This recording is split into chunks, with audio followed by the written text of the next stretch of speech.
Arsenal stand tall and beat Crystal Palace in the quarterfinals of the EFL Cup and are now through to the semi-finals. Kepa Arrizabalaga will be the hero tonight, but overall, it was a good performance.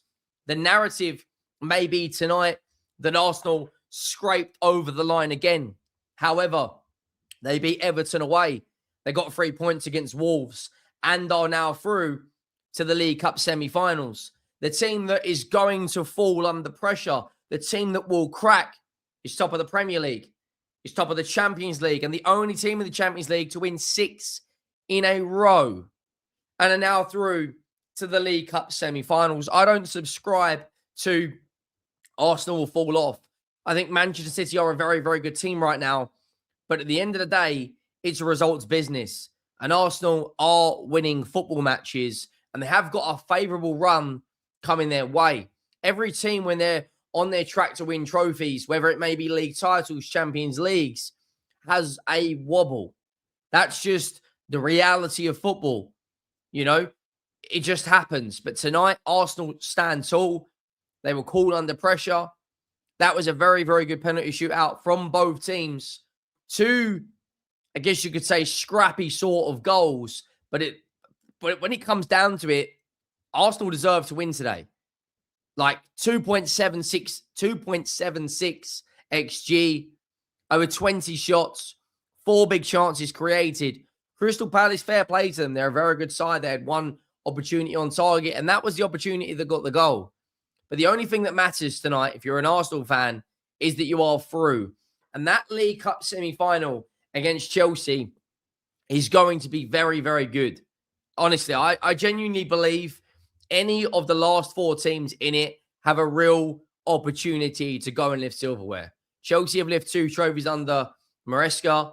Manchester City, Pep's won this competition 4 times. League titles, trebles, Champions Leagues. Eddie Howe's Newcastle have got an unbelievable record in this competition and are the current holders, who last year beat Arsenal home and away and beat Liverpool. So I'm really, really excited for the latter stages, semi-finals and final of this cup, because it genuinely could go anywhere. Make sure you go down, drop a like on the video if you haven't already, and make sure you go down and hit that subscribe button. 92% of people, yes, you watching right now, have not subscribed to the channel, who watch on a daily basis. The road to 100K is well and truly on.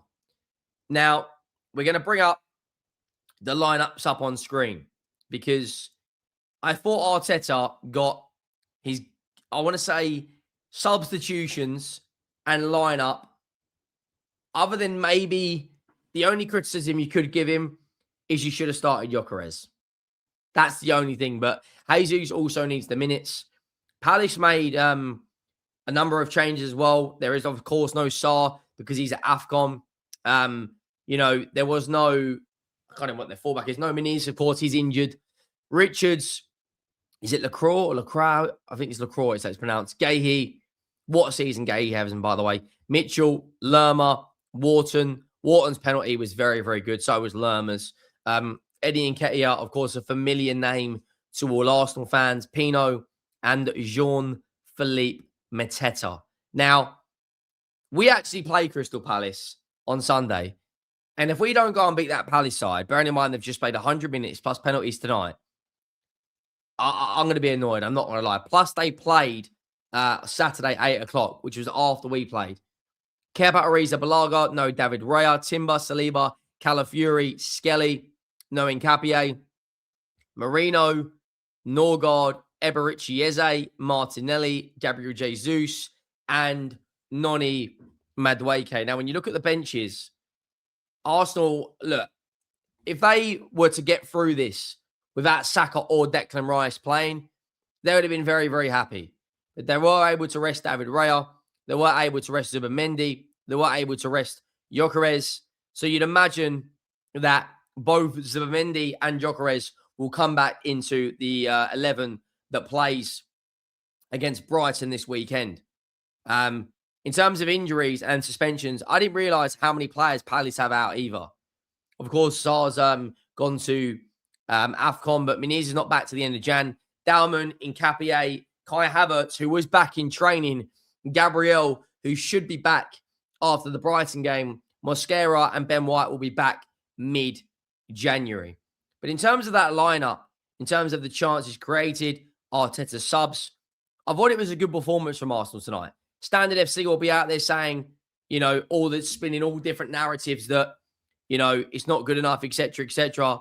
If I asked an Arsenal fan at the beginning of the season, come the 23rd of December, you'd be in the League Cup semi-finals, you'd be top of the Premier League, and you'd be top of the Champions League. Meanwhile, managing through an injury crisis because Saka's been injured this season. Declan Rice has picked up knocks. Martin Odegaard's picked up knocks. Gabriel and Saliba have both been out for many, many games. Calafiori's missed games and Capier's missed games.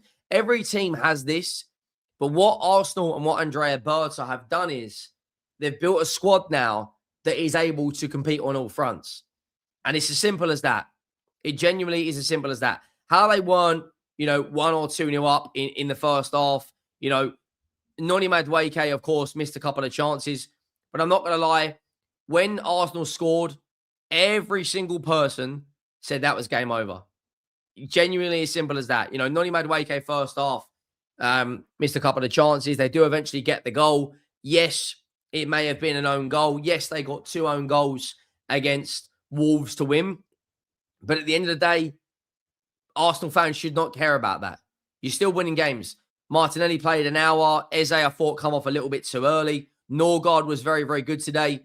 Jesus, 80 minutes back in the legs. Noni Madueke, 67. I guess some people might say he shouldn't have brought on Declan Rice and he shouldn't have brought on Bukayo Saka early. But they've scored. I mean, the goal that they conceded from Guehi, it's in the 95th minute. It is what it is. Like, I don't think it's the right sort of time to come on and criticize, because at the end of the day, Arsenal won the game. They replaced Mitchell with Borna Sosa, the fifth substitution, which come on in the 98th minute, which basically told you that Palace were happy to go for penalty shootouts. But Lerma puts the ball in and Guehi makes it 1-1. And when it went into extra time, like the last dying minutes, I thought Arsenal win on penalties, because this Arsenal team, it has grown.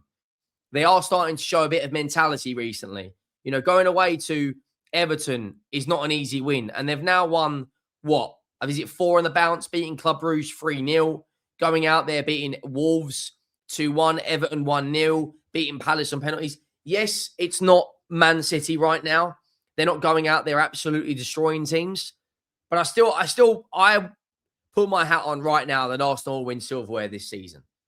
They should go out there, make a number of changes, and comfortably put 2 or 3 goals past Brighton with another clean sheet. That is the only thing that matters. Genuinely. Winning football matches. It breeds confidence. And that is exactly what you're in that competition to do.